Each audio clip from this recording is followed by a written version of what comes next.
God is good? All the time. All the time? God is good. Ayan, praise God.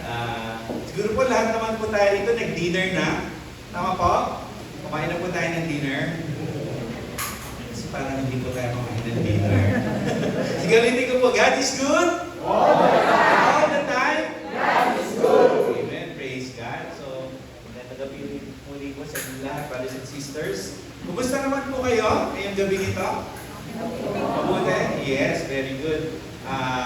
Ako po ay nalulugod na naimbitahan po kami ng may bahay ko na magbigay sa inyo, na bahagi dito sa inyo na sa inyong Christian Life program. Bali, brothers and sisters, kayo po ay nasa ika-4 na session na po no, ng Christian Life program. So, may konting review lang po tayo. So, natatandaan po ba yung mga previous talks po natin? And by the way, nandito yung mga participants. Tama po, taas kami kamay ng mga participants. Ayun, support couples po. Maraming salamat po, brothers and sisters. Nakarating kayo ngayong gabi. So, natatandaan niyo po ba kung ano po yung title ng talk 1 natin, brothers and sisters? God's love. Ayun, narinig ko, may nagsalita, God's love. Tama po, in-explain ko sa atin doon kung ano po yung dakilang pagmamahal ng Diyos para sa ating lahat. John 3:16 po, for God so loved the world. Anong sabi din sa Bible verse na yon? For God so loved the world, He gave His only begotten Son, that whoever believes in Him shall not perish, but have everlasting life. So yun po yung pinakabuod po ng ating talk 1. And talk number 2 naman po, ano yung title? Who is Jesus Christ? Yun, pinakilala sa atin sa talk number 2. Sino ba si Jesus? Siya ba ay ating kaibigan? Siya ay ating tagapagligtas? Siya yung lagi natin malalapitan sa kahit anong oras sa ating buhay. Mas lalo natin nakilala si Jesus sa talk number 2. Talk number 3, ano naman po yung talk number 3? Ayun, repentance and faith. So yung pagsisisi natin, yung at ating pananampalataya sa ating Panginoon na alam natin na tayong lahat ay nagkasala, patuloy tayong nagkakasala, brothers and sisters, but ang most important thing is alam natin na bumabalik tayo sa ating Panginoon. Amen po? Amen. Ngayon gabi, brothers and sisters, ang talk po natin ngayon is entitled The Christian Ideals, Loving God and Neighbor. So, sa Tagalog, ang Kristiyanong mithiin, ibigin mo ang Diyos at ang iyong kapwa. So, yun po yung ating title ng talk natin ngayong gabi. Kung saan, matutunan natin kung paano ba natin iibigin ng Diyos at paano ba natin iibigin ang ating kapwa. Very timely kasi love month, di ba? February, kakatapos lang ng Valentine's Day. Nag-celebrate po ba kayo ng Valentine's Day? Mga brothers and sisters? I think iba po mga couples for Christ, nag-renew po ng ano po, no? Ng kanilang kasal, di ba? May renewal of marriage na ginawa sa mga churches. So, nawa po ay naging maganda po yung celebration po ng inyong Valentine's Day. So, pag-ibig po yung topic natin ngayong gabi dito, mga brothers and sisters. And hangad po namin, yung mga participants, magtuloy-tuloy po tayo sa ating pag-attend ng Christian Life program. And I believe tinawag kayo ng Panginoon dahil para mas magkaroon pa kayo ng malalim na ugnayan sa Kanya, sa inyo bilang mag-asawa at kayong dalawa sa ating Panginoon. Amen po ba, brothers and sisters? So pagkakala ko lang po ng mabilis, kasama ko po ngayong gabi ito ang aking wife, my beautiful and lovely wife, si Ana. That's yung aking God's greatest gift. So, 3G ng buhay ko. So, by the way, ako po yung nag-work sa Smart Communications. So, sana po, maganda po yung signal nyo dito sa area ng Makati. And anyway, katulad po nagsabi kanina ng team leader natin, si Brother Toto, who incidentally, anniversary po niya ngayon, bakit ko po alam? Ako po yung nag-release ng mga birthday and anniversaries po natin sa sector. Kami po ng wife ko. So, part po yun ng function namin sa mission support po. So happy anniversary, Brother Toto, and makupangalan ng wife niya. Sister Alice. Ayan. Ilan taon na po? 11 11 years. Happy anniversary po. So, ayan po. Magdadako na po tayo sa ating talk for tonight. Pero meron tayong short activity lang po, brothers and sisters. So, meron po akong magpapakita mga pictures dito. Sabihin niyo po sa akin kung ano po yung dapat na ginagawa natin dito sa scene na to pag na-encounter natin bilang isang Kristiyano. Okay po ba yung malinaw po? What would a Christian do? So, ayan po. Ano po ba yung nakikita niyo sa screen po? Mga batang nagugutom, mga batang walang makain. So, ano po ba yung dapat natin gawin bilang Kristiyano? Pag na-encounter natin sila. O, tama, si sister na naka-orange. Tulungan natin sila, bigyan ng makakain. Di po ba? Kasi yun po yung need nila sa kasalukuyan. Yung nagugutom po sila, wala po silang makain. So, tumulong po tayo sa mga mahirap. Pangalawa po, ano po yung nakikita nyo sa screen? Mag-asawa na nag-aaway at narinig, no? Ang bata, ng anak. So ano pong dapat na ginagawa natin bilang mag-asawa o bilang Kristiyano? Wow. Pag magkakaroon ng di pagkakaunawaan ng mag-asawa, ay huwag na pong iparinig sa mga anak, di po ba? Kung maaari, doon lang po sila sa kwarto at mag-usap ng maayos at huwag pong magsigawan at huwag pong ipapakita sa harap ng mga anak. Pangatlo po, what would a Christian do? So in the first place, dapat pa ginagawa yan? Yan po ay mga bisyo, di po ba? Yung pagdadrugs, yung mga bawal na gamot na hindi naman po nakakabuti sa kalusugan natin yan. So dapat iwasan po natin ang mga bawal na gamot. Panghuli, ano po yan? Ha? Kilala niyo po ba si Aling Marites? Yung nagpapaload po dun sa kanto. Yung naniningil po ng mga pautang. Hindi po, siya po yung, yung babaeng malikot ng bibig. Di ba? Siya po yung laging malaking tenga para sa mga balita at malaking buka ng bibig para dun sa pagkwento ng balita. Yun po yung mga chismosa. So, hindi po dapat na ginagawa po yan, di po ba? Yung pagiging chismis, nakakasirang po rin po kasi yan sa ating kapwa.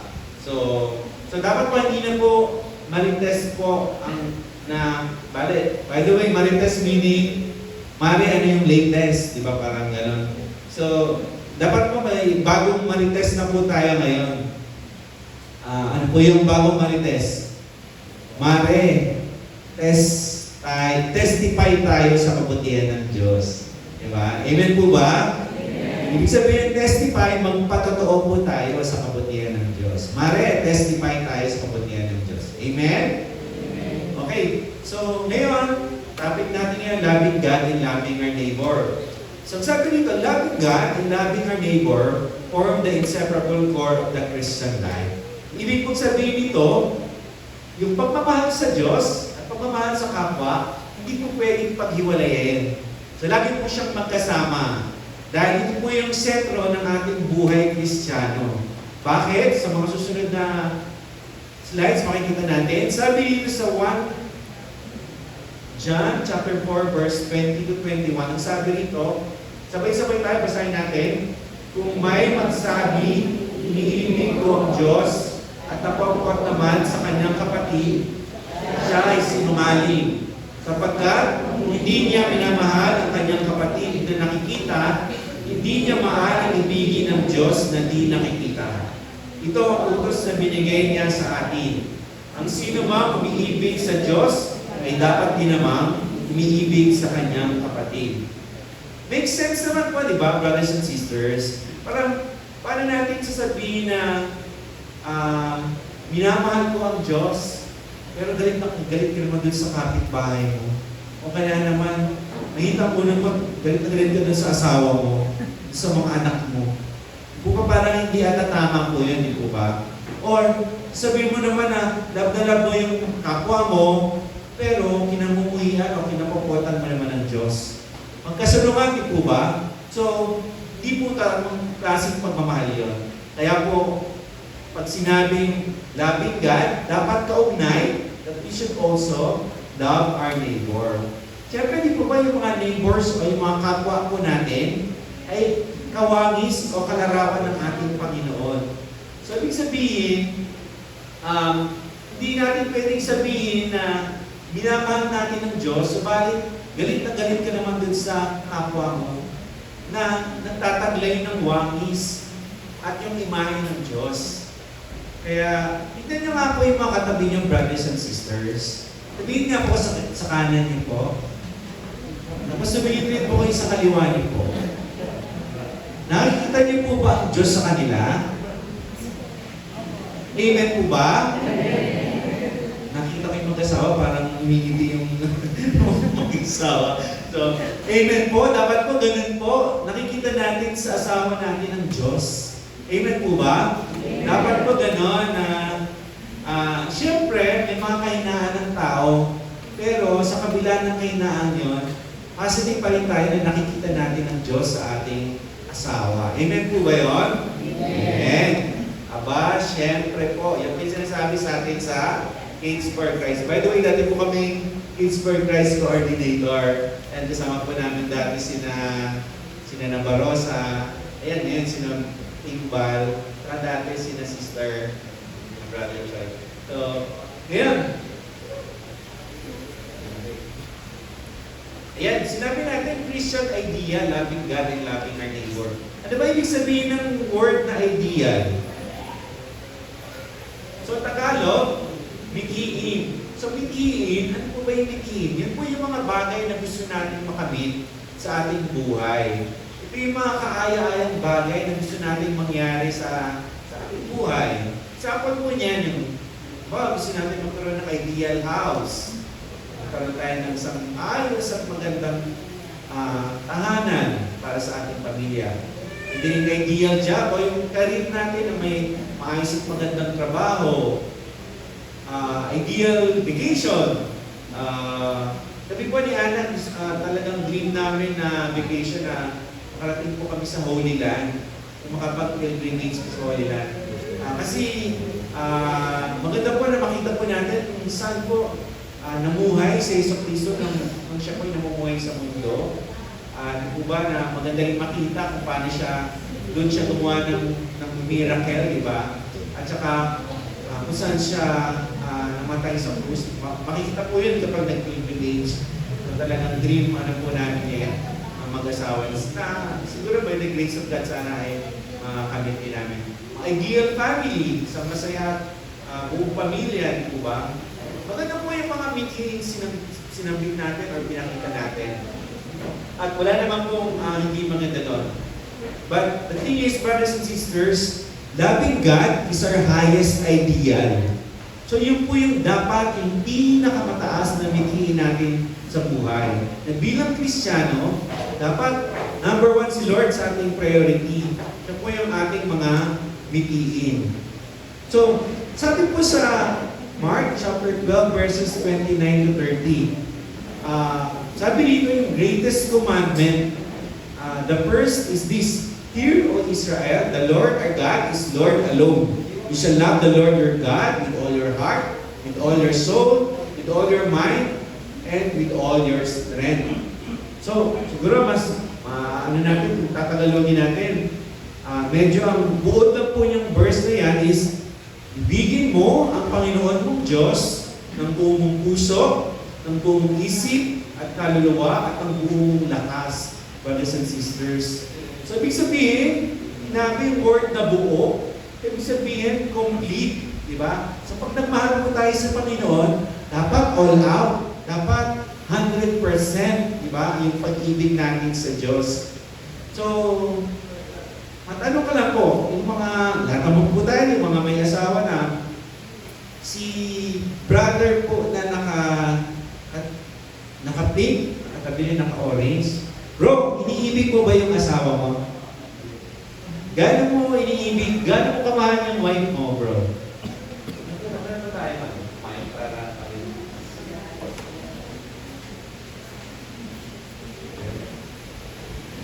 Bro, gano'n mo kamahal yung wife mo? Si sister, ano ba ni sister po? Larissa. Ha? Clarissa. Clarissa. Si Brad is si Brother June Clark. Brother Jude. O Brother Jude, tanongin kita. Gaano mo kamahal si Sister Clarissa? Hindi ko sa ulit ko. Ayun, di ba? Karamah natin si Brother Jude. Diba sabi na, natin si Sister Clarissa, mahigit pa sa buhay niya. Ibang bigat nun, di ba? Yung love na may commitment. Yung love na pangmatagalan, di ba? Sabi nga, dami nagsasabi, walang forever, di ba? Pero kapag napiling natin ang Panginoon at nasa Panginoon tayo, may forever, di po ba? Amen po, brothers and sisters? Amen. So, ayan, sabi dito, loving God with all your heart. Sa buong puso, ibigin natin ng Diyos ng buong puso. So, ano ba yung puso? Ano ba yung heart? Pag-usapan natin kung ano yung heart para maunawaan natin. So, sa heart, may dalawang definition. Merong nagmula sa Biblia at meron sa isang modern English definition. Tagalogin na lang po natin. Ang sabi rito, pag sa Bible, ang ibig sabihin ng heart, katalinuhan at pagpapasya. Pag sa modern English naman, sa mundo, ang ibig sabihin ng heart, katalinuhan at nagustuhan. Halos may pagkakapareho, di po ba? Ang pagkakaiba lang, pareho silang may katalinuhan. Ang pagkakaiba, sa modern English, nandun yung kagustuhan. Kapag may heart, may love, nandun yung may gusto ka sa isang tao. Nandun yung gusto mo siyang nakikita, na-excite ka pag nakikita mo siya. Pero, pag ganun way ng love or heart ay parang more of feelings and emotions. On the other hand, pag biblical definition naman ng heart, merong pagpapasya, merong desisyon, at merong commitment. Parang yung sinabi ni Brad kanina, di ba? May full of commitment yung sinabi niya, gano'n niyang kamahal yung wife niya. Ganun din po yung klase ng love na kailangan natin taglayin. We decide to love, di ba? We commit to love. Alala niyo po ba yung marriage vows po natin? Sino po nakakatanda ng sinabi natin doon, nung kinasal po tayo, brothers and sisters? Ang sabi doon is, ano sabi? For better, for worse, in sickness, di pa pala. For better, for worse, for richer, or poorer, in sickness and in health. So love and to cherish till death do us part. Diba? Din yung klase ng love na dapat taglayin natin. May commitment, di ba? Pangako natin yun sa ating asawa ng pagmatagalan. So, to love God with all our heart means to be totally committed to Him. Parang ganun din po ng ating marriage vows na merong commitment. It is a commitment to seek the Lord first and foremost. So dapat pala, laging si Lord yung inuuna natin, di ba? Kasi sa Kanya naman nagmula ang lahat at sa Kanya rin nagmumula yung lahat ng biyaya, grasya at pagpapala. Na dapat siya lang lagi ang inuuna natin. So, yun, yung word is commitment. Pangalawa, yung decision to put God first, to be loyal to Him, and to place His will and interest above our own. So, uunahin natin ng Diyos. Uunahin natin ng Diyos higit sa lahat. Kung ano man yung gagawin pa natin, dapat uunahin natin si Lord. With Sunday, pag kayo as a family, lumalabas kayo, nagbabanding kayo as a family. Pero dapat po, bago man tayo mag-banding o bago tayo mag-family gathering, dapat unahin natin na magsimba tayo as a family.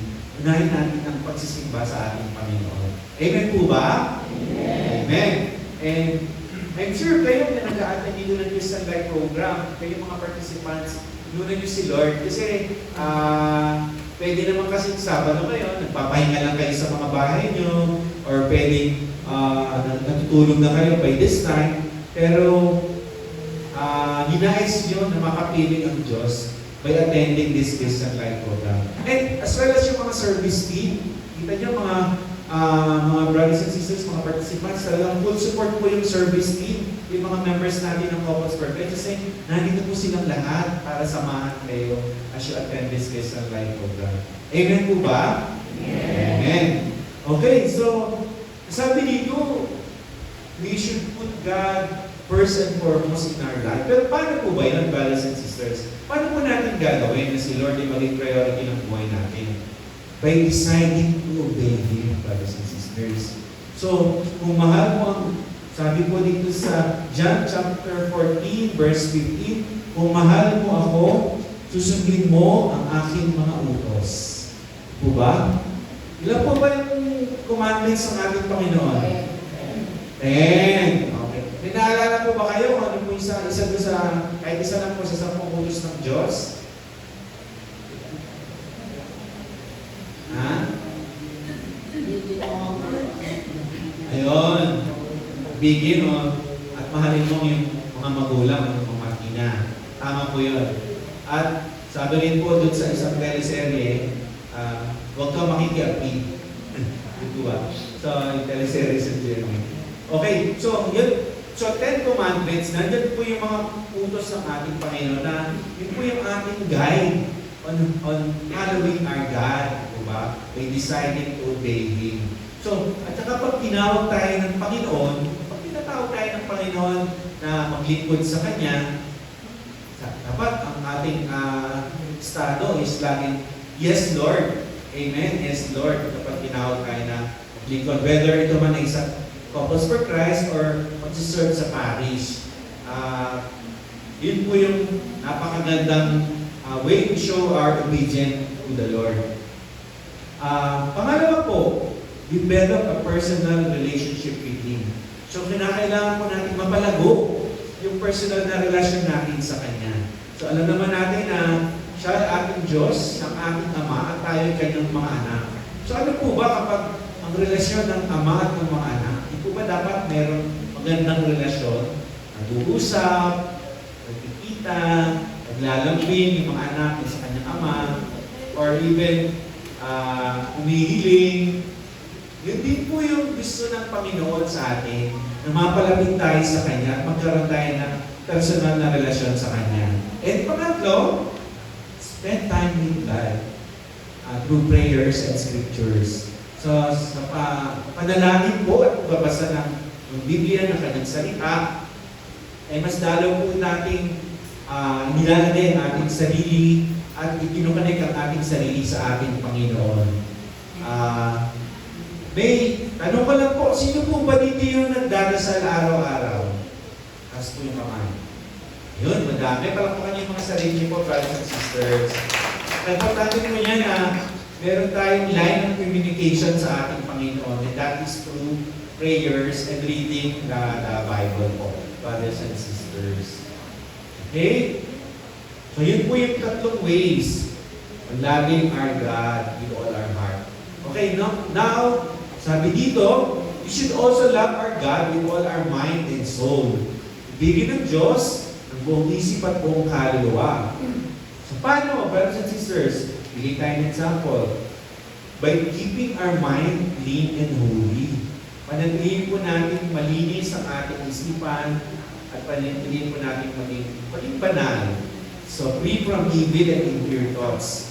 So, example po, brothers and sisters, sabi po rito sa Mateo, chapter 5, verse 28, na datapwat sinasabi ko sa inyo, ang sino mang tumitingin sa isang babae na may masamang nasa, ay nagkasala na ng pakikiapid sa kanyang puso. So, sinasabi rin po dito na tayo naman po makasalanan, nagkakasala pa rin tayo. At mga brothers, siguro sa brothers to.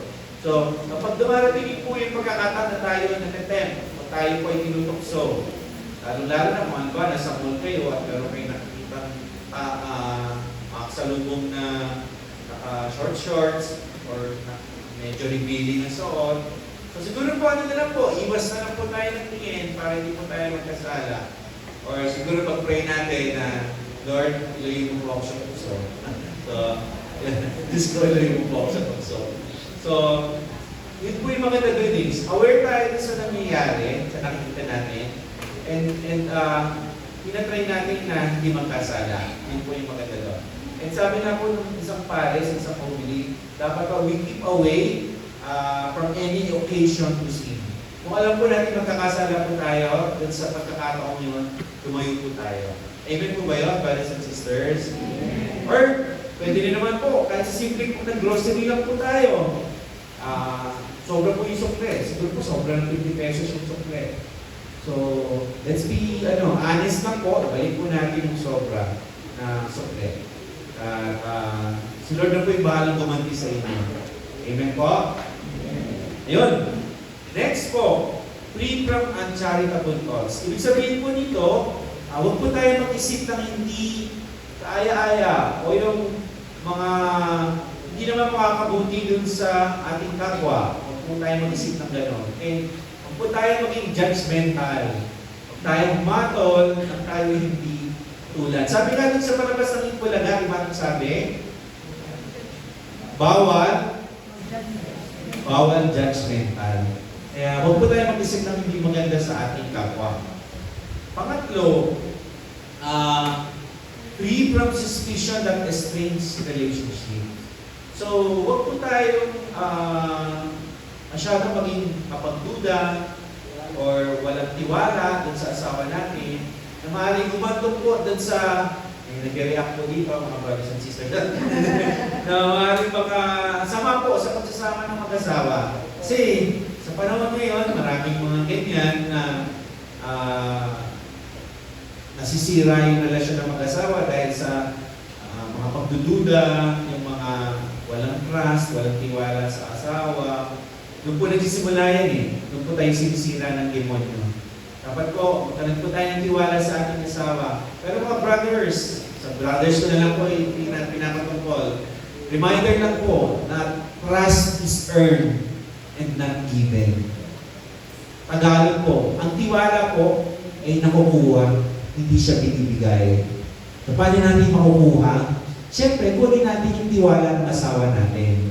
Na kung ano man yung sinasabi natin, kung ano man yung ginagawa natin, is yun yung talagang ginagawa at sinasabi natin. Para pagtitiwalaan tayo ng asawa natin. Amen po ba? Amen. Next po, free from worries, knowing that God will take care of us.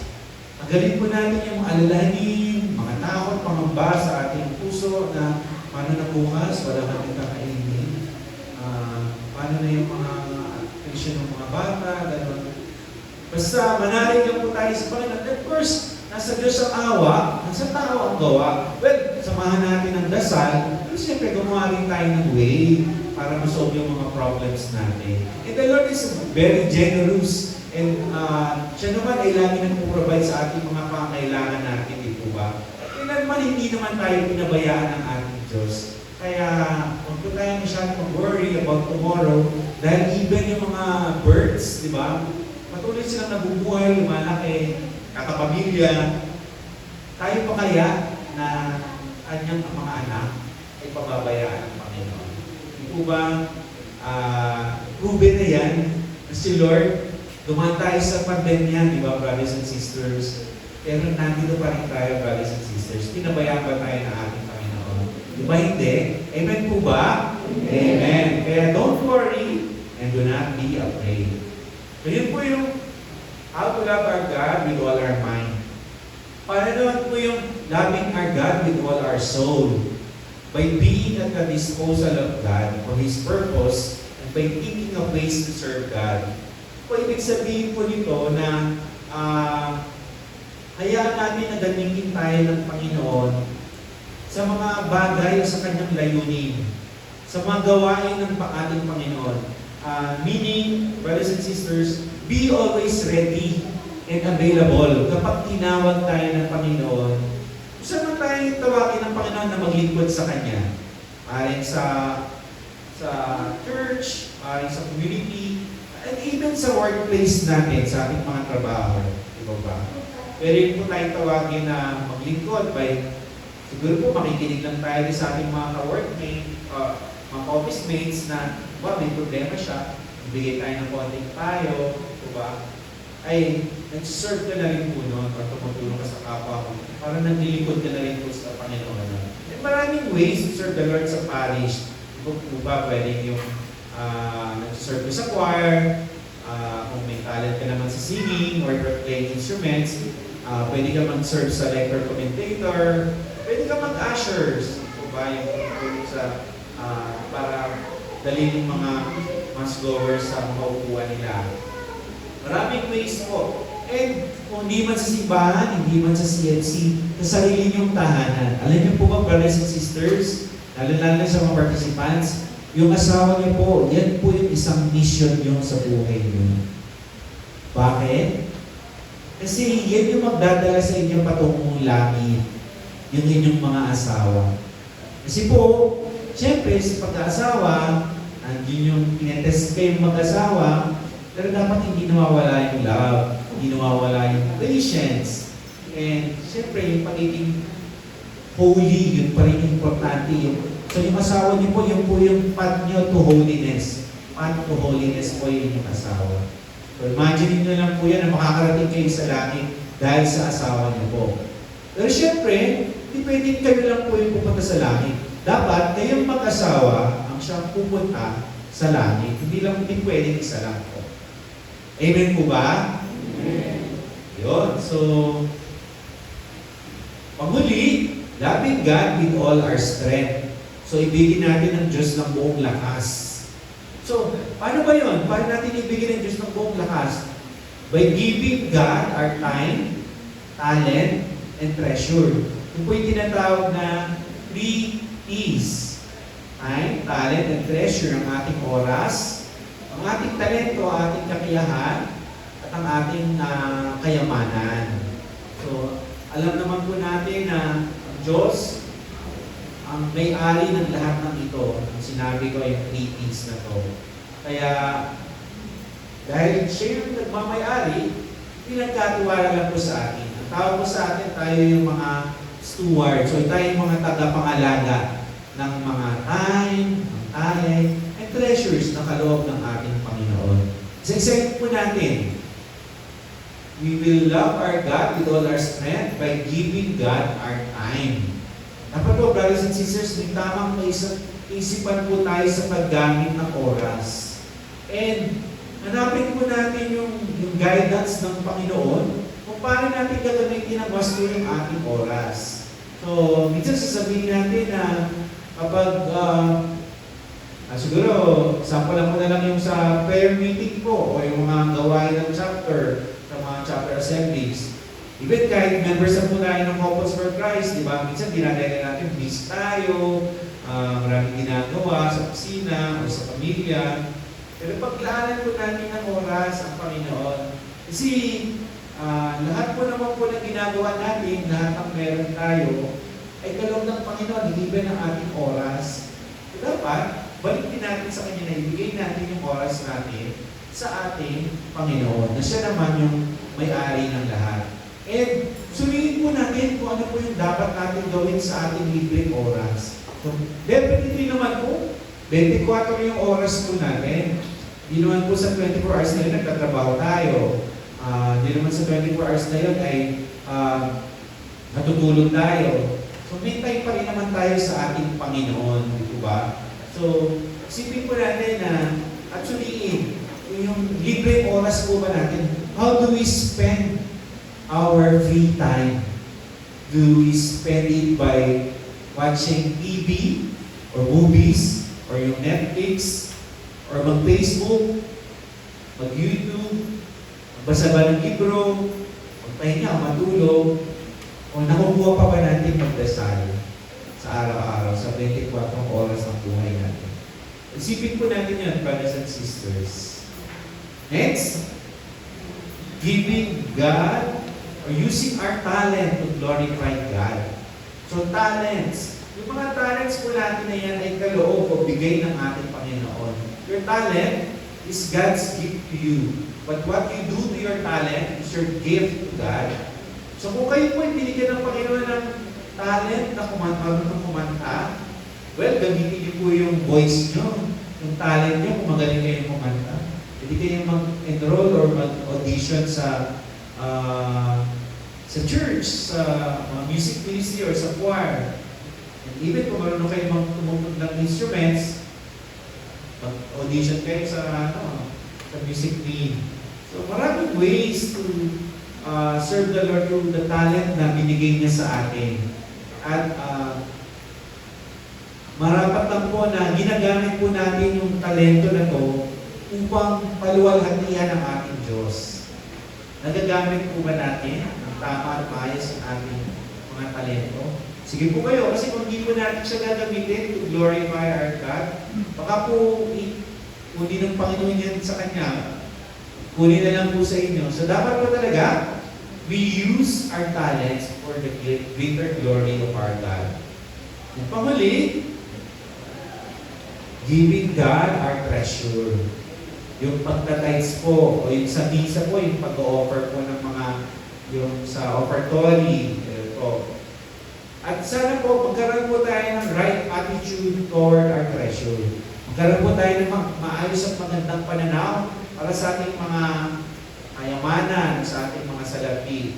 Dahil yung mga pera po yan ay unang-una dapat isipin natin ay hindi po ito pag-aari natin. Pag-aari po ito ng Diyos. Ito po yung kaloob niya sa atin dahil sa kanyang kabutihan sa ating lahat. Lahat ng meron dito sa mundo, sa langit at sa lupa, ay pag-aari ng Diyos. Kaya dapat natin gamitin ito ng tama at naayon sa plano ng Diyos.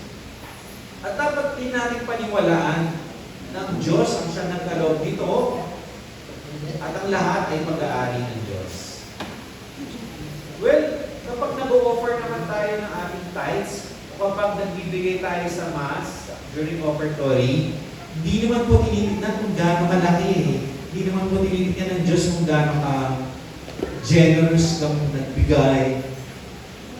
Tinitignan ng Diyos yung nasa puso mo. Kung ikaw ba ay willing na ibigay yun, yung pera na meron ka, kaya po ba ay handang magbigay para sa Panginoon? Yun po yung tinitignan ng Panginoon.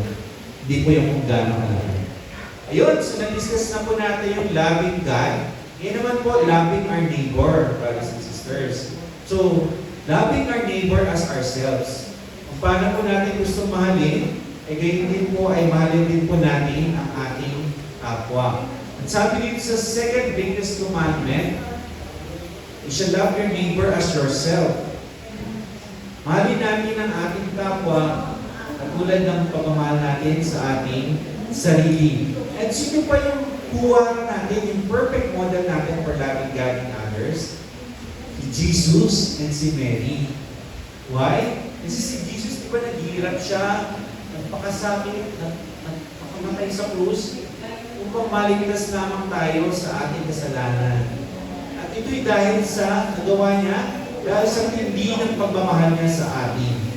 So every time na makikita niyo po yung krus, isipin niyo po yung great love na binigay ni Jesus Christ para sa ating lahat.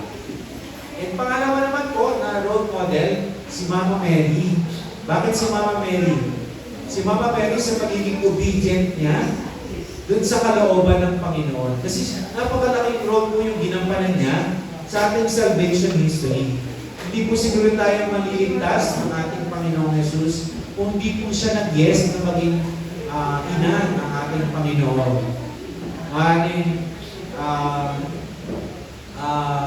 Maaaring iba po yung nangyari sa salvation history kung hindi po nag-yes si Mama Mary.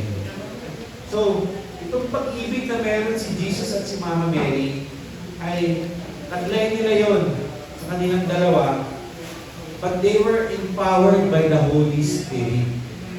Nagagawa nila yon dahil sa kapangyarihan din po ng banal na Espiritu Santo. At may maging halimbawa po sila kung paano sila magmahal, kung paano rin po tayo magmamahal. Sabi dito, love as Jesus loves. May binigay na bagong commandment ng Panginoon sa atin. Love one another, brothers and sisters. Love one another. As I have loved you, so you also should love one another. Mahalin natin ang ating kapwa, hindi lamang gaya ng pagmamahal sa ating sarili, kundi katulad ng pagmamahal ni Jesus sa atin. Paano ba nagmahal si Jesus? Naalala niyo po yung scene ng washing of the feet? O ba? Kung minugasan ni Jesus yung paa ng mga apostoles na ginagawa natin and we commemorate during Monday, Thursday, yung Holy Thursday, di ba? So, kung may imagine niyo po yung brothers and sisters, noong unang panahon, yung mga shoes po ng mga tao is parang mga sandals. So, open po siya, di ba? So, yung nilalakaran nila, mga maalikabok, hindi rin po ganun kasementado at maraming tao. So, malabang yung mga paano ng mga apostoles, ay napakadumi. Imagine po, inugasan po yun ni Jesus, yung paano lahat ng dalawang apostoles. Wherein, yung culture po, noong unang panahon, the Jewish culture po, is yung mga alipin lamang po yung naghuhugas ng paa ng mga panauhin. Datapwat si Jesus po, sa kanyang kababaang loob, ay kinuha yung palanggana, saka yung tuwalya, at inugasan yung paa ng kanyang mga alagad. So, itinuturo dito sa scene to yung kababaang loob ni Jesus. Kanyang humility, na handa siyang maglingkod para sa iba. At pinapakita niya rin ito sa kanyang mga apostoles upang maging modelo na dapat tayo ay maglingkod sa isa't isa. So, yun po yung pagmamahal sa kapwa na gaya ng pagmamahal ni Jesus. At isa pang napakalaking imahe kung paano magmahal si Jesus ay nung namatay siya sa krus dahil sa labis na pagmamahal sa atin. So, brothers and sisters, every time na titignan po natin yung krus, sana po maiisip po natin kung gaano kalaki yung pagmamahal ng Panginoong Jesus sa ating lahat. Na kung gaano kalaki yung sakripisyong ibinigay niya para sa ating lahat. Siguro wala nang hihigit pa dun sa klase ng pag-ibig na meron o tinaglay ng ating Panginoong Jesus. Na binigay ng pusang loob at nagkali ng kanyang buhay para sa kanyang mga kaibigan. The question now, brothers and sisters, who is my neighbor? Sino ba yung ating kapwa? So, sabi natin, love your neighbor. Sino ba yung kapwa natin? So, nasagutin niya dun sa parable of the Good Samaritan. So, sa parable of the Good Samaritan, quick story lang po, kwento ko lang po sa inyo, yung talinhaga ng mabuting Samaritano. Meron po isang lalaki, isang Hudyo, na naglalakbay po siya from Jerusalem papunta sa Jericho. Sa kanyang paglalakbay, by foot lang po siya, naglalakad lang siya, eh nakasalubong siya ng mga magnanakaw. So, ninakawan po siya, lahat ng dala niya, pati yung damit niya, tinanggalan po siya ng damit, binugbog, at iniwang sugatan, na halos naghihingalo na siya. Dahil ang dami ng dugo yung nawala sa kanya. Na halos mamatay-matay na siya doon sa daan. May dumaan na paring Hudyo, ngunit nung makita siya, ay iniwasan lang. Iniwasan lang po ng pare. Another lalaki na dumaan, isang Levita na different tribe, ibang tribo, dumaan lang at iniwasan din siya. Panghuli, dumaan ang isang Samaritano. Ano yung ginawa ng isang Samaritano? Kinuha niya yung dala niyang alak at ginamot niya yung sugat ng lalaki. Pagkatapos ay dinala niya sinakay niya dun sa kanyang asno, tapos dinala sa isang bahay panuluyan. At doon ay sinamahan pa hanggang sa kanyang paggaling. At nung umalis na siya, kailangan niyang umalis, nag-iwan siya ng pera dun sa may-ari ng bahay panuluyan upang bantayan at alagaan yung lalaki. So, ang tanong ngayon, Jesus, sino yung tunay na kapwa dun sa taong inatake ng magnanakaw? Sagot doon, yung taong nagpakita ng awa at yung tumulong sa lalaki sa oras ng pangangailangan. Pero, going back to the question, who is my neighbor? Hindi po actually siya tuwirang sinagot ni Jesus dun sa mga taong nakikinig sa kanyang talinaga. Dahil ito ay maaaring mag-cause ng confusion sa mga taong nakikinig. Subalit, ang sinabi ni Jesus sa atin ay hindi na kailangan itanong pa kung sino yung ating kapwa. Sapagkat yung responsibility natin ng pagiging kapwa ay nakaatang na sa ating lahat. Ibig sabihin, lahat ay dapat ituring natin bilang ating kapwa.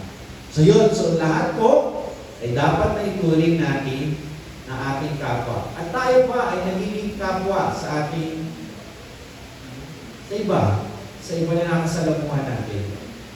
Brothers and sisters, sa atin na po yung responsibilities inatang ng ating Panginoon. Ang tandaan lang po natin, mga kapatid, kapag tayo ay nagmahal katulad ng pagmamahal ni Jesus, nagiging regalo tayo para sa iba. Nagiging biyaya tayo para sa iba. And as we love our neighbor, just like how Jesus did, we become gift to others and we become blessing to others. And now, mga kapatid, sa oras na to, natawagin ko yung ating shares for tonight. Couple share. Nandito po ba siya? Si Brother Jay and Sister Erna Niagan.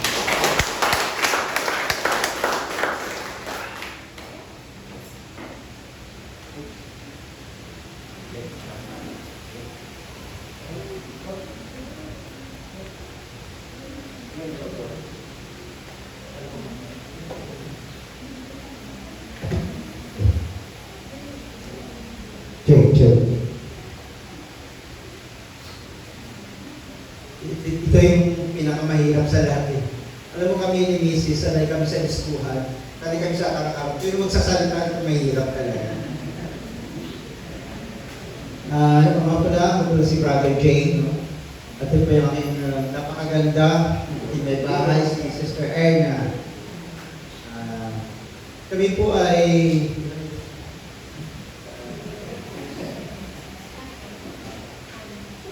bali, kayo po ay 4 years na po kami sa Focus. Bali, sa 26 years na po kami kasal. Pinakabahan ako pasensya na. Kung sayaw-sayawan lang natin ito eh. Okay na, bro. Yung sa buhay po namin, hindi ka po kami sa Focus, madalas po namin away. Lagi po kami nag-aaway ni Sister na. Alam mo, napakahirap na malayo ako sa kanya, sa anak ko. Kasi, pero pala ako, ang trabaho ko po ay isang security guard. Ako yung security guard. Tapos, Sister na naman po ay sa Iloilo siya dati. So, napapadala lang po ako ng pera. Kaya napakahirap po na malayo sa pamilya. So, nagsisimba ako dito, kahit si Father Jay pa yung mga pari natin dito. Hingit ko sa yung gano'n, mag-asawa, magkatabi, may anak. Hingit ako, sabi ko, parang, lagi ako parang nasasaktan. Namimiss ko yung asawa.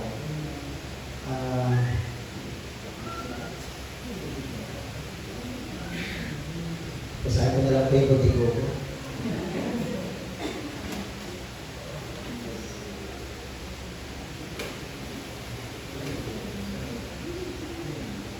Okay. So yung topic natin po, yung God's love and neighbor. So pinaliwanag po ni Brother, hindi na po wala kami pang sapat para paliwanag dito. Pero mag-share lang po kami sa amin.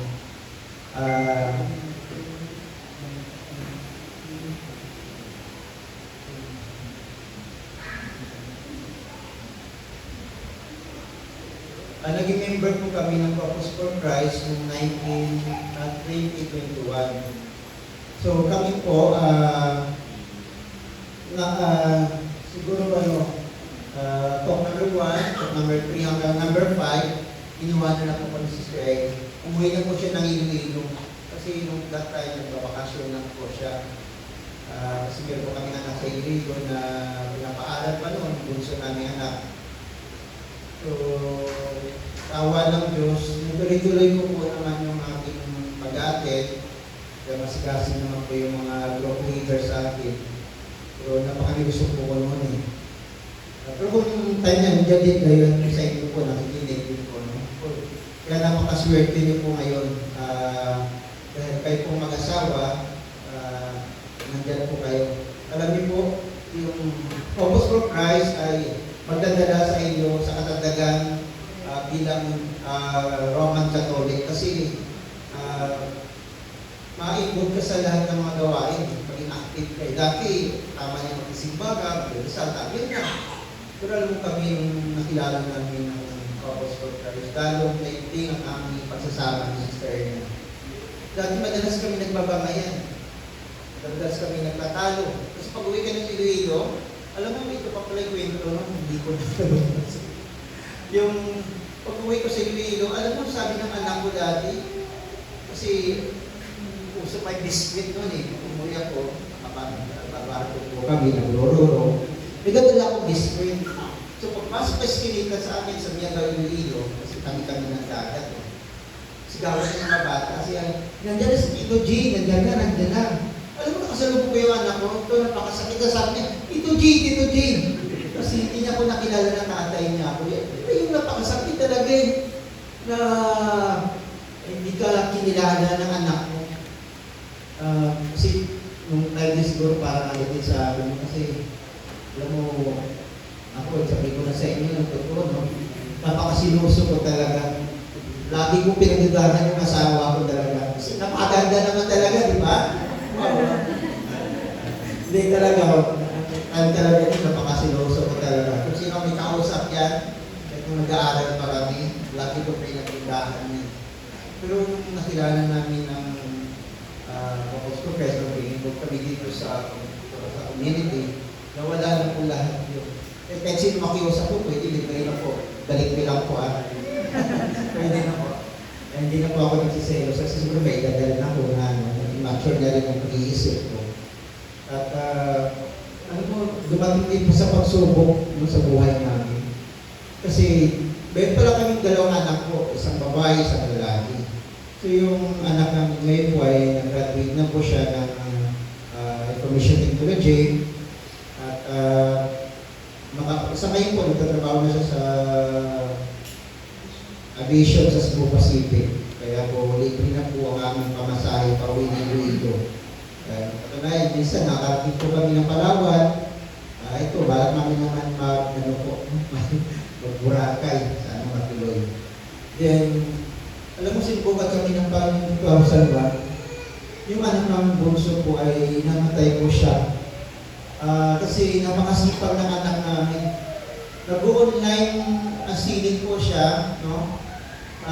Inibinta niya po, tapos pag may mag-order sa kanya, i-deliver niya po ng personal talaga. Ganun kasipag ang anak namin. Kaya sobrang bait talaga. Alam niyo po, nung nabalitaan ko po na, no, na namatay niya yung anak ko, nahagip ng dump truck, nasa bahay po ako. Hindi ko po alam na, hindi ko matanggap kasi ang anak ko po ay second year college na po ng seaman. Ako po ay nagkakalit po ng seaman, hindi ako nakasakay. Mag-inter-island lang po ako. Pag-aarap ko po talaga na maging seaman kasi sa Iloilo po, halos lahat po ng mga pagbahay namin, hindi naman pala lahat. Karamihan po ng mga seaman talaga, gano'n ng mga buhay nila ngayon. Kaya nung nalaman namin po na namatay, grabe galit ko talaga sa driver. Lalo na sa mga nag-ibisiga po nung napakamatay ng anak ko. Itong napakasaklap, yung ginawang witness po sa anak ko, tsahin pa ng kaklase ko. Napakasakit. Binaliktad ang pangyayari pa. May kasalanan pa yung anak ko. Kasalanan pa ng anak ko kasi daw, binangga niya yung dump truck. Natalo po kami sa kaso. May sumon po kami na dumating dito po na close na raw ang kaso. Alam mo, Napakaupaw ko kay Sister na kasi napakamahal na tuloy yung anak ko na yun, si Dr. Gister. So, kung hindi, isa rin po, no, dahil sa Focus for Christ, tinulungan po kami sa paggastos. Alam niyo po, naging COVID patient pa yung anak namin. Nabangga lang ng dump truck dahil sa chismis. Yung chismis po ng aming kapitbahay po, itong anak ko lagi daw po dun sa kain, kasi yung kain niya po ay yung animesis, po na COVID. So, alam na chismis siya dun sa barangay, marami daw yung anak ko doon. Kaya, ano siya, parang ginano siya ng COVID. Hindi ba lang pinaalam sa kay Sister Erna, ginano po siya, bali kinuha ko siya para i-cremate ko siya. Yung biro ko, pag-alis ko doon, ang lapit na binaalam ko, tay, sabi niya, mag-aaral talaga ako para patulungan kita. Siyempre, sa security guard kasi, lalapin ko, ang hirap kita. Kami nakatayo na kay guardia, pasulat-sulat, hindi ko. Malaki pong responsibilidad po ng security guard. Kaya kahit guardia pa ako, pinagmamalaki ko po, nakapagpaaral ko ako ng IT. Ito po, siya na po.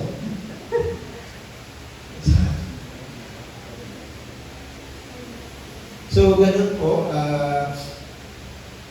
natalo po kami sa kaso. Pumunta pa po kami kay Rapitor po, na idol po nun. Pero, ano na sinagot sa amin ng mga abogado, hintayin na doon, tapos yung hearing. Pumunta din kami kay Presidente Acosta sa, wala rin nangyari, gano'n din ang advice. So, sinamahan kami ng aming group leader, aming household, si Brother Dong. Malasakit din po sa amin. Dinala din po kami sa TAP, malapit sa Rizal doon, yung asosasyon ng mga abogado. Okay naman, in-interview kami, nasulat sa Sky Milo doon sa iyo, na natutukan yung kaso. Natutukan na po yung kaso. Yung sulat po ay dismiss na raw ang kaso. Napakasakit sa amin yan. Alam mo nung makita ko yung rescue driver na involved, bakit nabangga yung anak ko, gusto ko batuhin eh.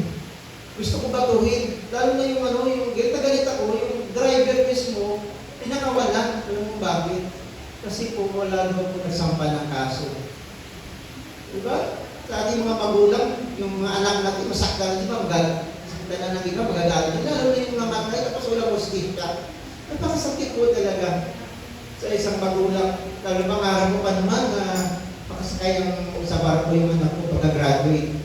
Siguro kung hindi siya namatay, siguro nakasampa na sa ngayon. Kasi lahat ng mga kabak sa skala, nag-good board na po ngayon. Nagbabarko na. Pero dahil sa kilala namin ng Focus for Christ, naging matatag po kami, Sister Erna. Tinanggap po namin.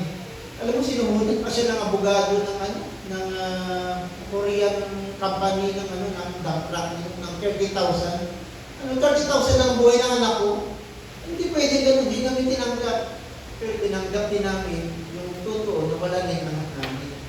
Kasi marami naman dyan, nabangga, di ba? At nagkasulas pinatawan, bali-bali, buhay pa.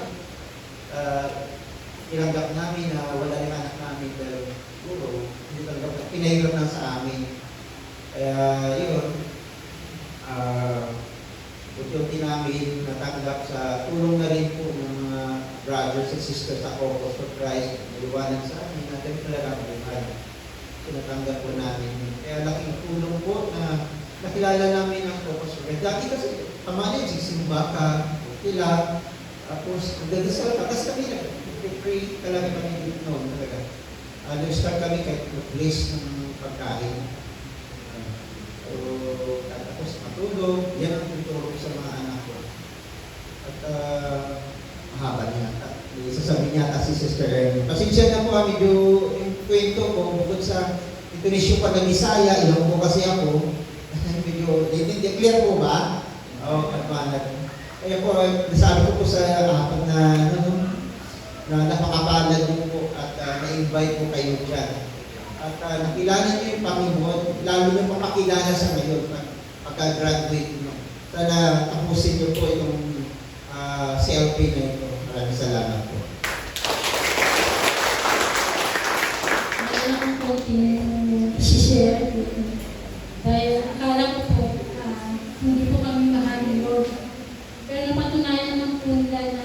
Lord na mahal din naman na kami, hindi niya kami pinababayaan. Although na wala pa yung anak namin, siyempre, yung mga financial problem po namin, yung siyempre nakubig siya, kailangan ng remission. Wala po kami talagang pera. Ang ginawa ko, maraming tumulong sa amin. At alam niyo po, sa katunayan, siguro maraming din nagmamahal sa amin. Ang aming mga kapitbahay at ang mga purpose for Christ. Siyempre yung financial namin na pangangailangan. Nakalikom po ako ng mahigit na sa tulong ng mga tao at sa mga kapitbahay namin, sa lahat po na tumulong sa anak namin. Nakalikom po ako ng 180,000. Yun po ang ginastos namin sa mga araw-araw namin mga pangangailangan. Dahil po, COVID, hindi po kami makalabas sa bahay namin. Kaya yun po ang ginamit namin para kaya hindi ko pa po kilala yung mga couples ko. Kasi online lang po ako nag-graduate. Kaya si Brother Jay lang po ang nagano. Kaya yung mga couples for Christ na nagbigay sa amin ng tulong. Sila po tumulong din sa amin. Kaya nagpapasalamat din po ako sa kanila. Although na hindi po sila kilala. Kaya ganoon din po sa mga tao tumulong sa amin. Kahit hindi po kami tinulungan ng Burian Company, dahil kahit 5 wala po silang binigay sa amin, hindi naman po nila kami kinausap na sana, kahit na lang po sana sa nila yung kumbaga abuloy na lang nila, wala talaga. Yung bibigyan lang sa amin na insurance, issued lang po. Kaya hindi po namin lang tinanggap. Kaya sabi ko, ipapasa Diyos na lang po namin ang lahat kasi hindi naman tayo pababayaan ni Lord. Kaya kailangan lagi lang po tayo manalangin at tumulong sa kapwa para yung kapwa rin natin ang tutulong rin po sa atin kapag tayo nangangailangan. Kaya masakit man po sa amin na nawala yung anak namin, pero tanggap na po namin dahil po dito sa Focus for Christ, sila rin po ang tumulong sa amin para pag-aan po ang aming mga hinanakit sa buhay, yung mga sakit na nararamdaman po namin. Kaya sa ngayon, salamat po dahil nandito po kami sa inyong harapan. Siguro, the way na ang Lord po gumawa ng paraan para narito po ako sa inyong harapan. Dahil kung wala rin po ang aming anak, siguro wala rin po ako dito ngayon. Kaya yun lang po. Maraming salamat po sa inyo. Ngayon lang po kayong plano sa kayo po, kami po nagsaserviti po sa simbahan, sister na po ay bilang Greater Simple. Ako naman po ay natulungan ng yung brother Ray, may pasok bilang layman minister. Maraming salamat po.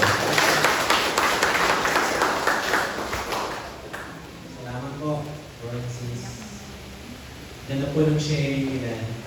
Parang yung dun sa mga pinagdaanan nila, parang yung content din po ng talk na sinabi ko kanina. Ngayon po nag-serve sila sa parish. Siyempre yung forgiveness, yung healing, di ba?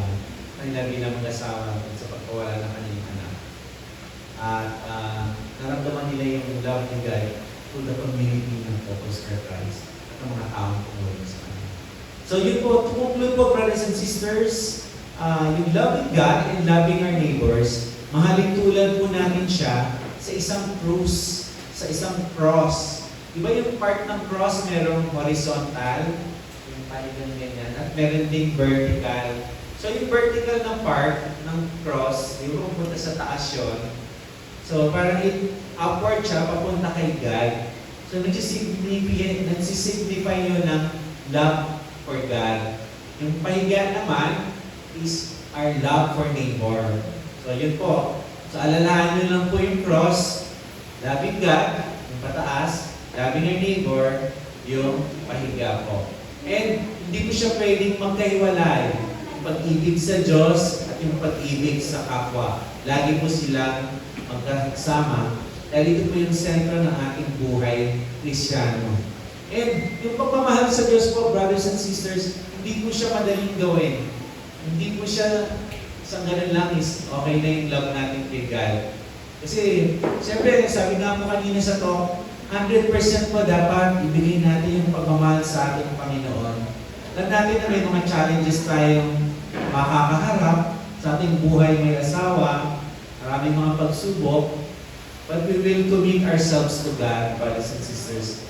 Sa katunayan, brothers and sisters, sabi ko nga mahirap, pero imposibleng magawa natin to kung wala yung grasya o biyaya ng Diyos sa atin. Tandaan po natin yung presensya ng Holy Spirit, napaka-importante po para sa magawa natin na ibigay natin ng Diyos ang buong puso, ang buong pag-iisip, ang buong kaluluwa, ang buong lakas. Sinabi na rin po ni Jesus sa atin na magmahal tayo gaya ng pagmamahal niya sa atin. And si Jesus, ang klase ng pagmamahal niya ay punong-puno ng sakripisyo, yung punong-puno ng pagbibigay ng kanyang sarili. Pinakita na po niya sa atin kung paano magmahal at namatay siya para sa ating lahat. Siya po yung tunay na example ng pagiging kapwa, pagiging neighbor para sa ating lahat.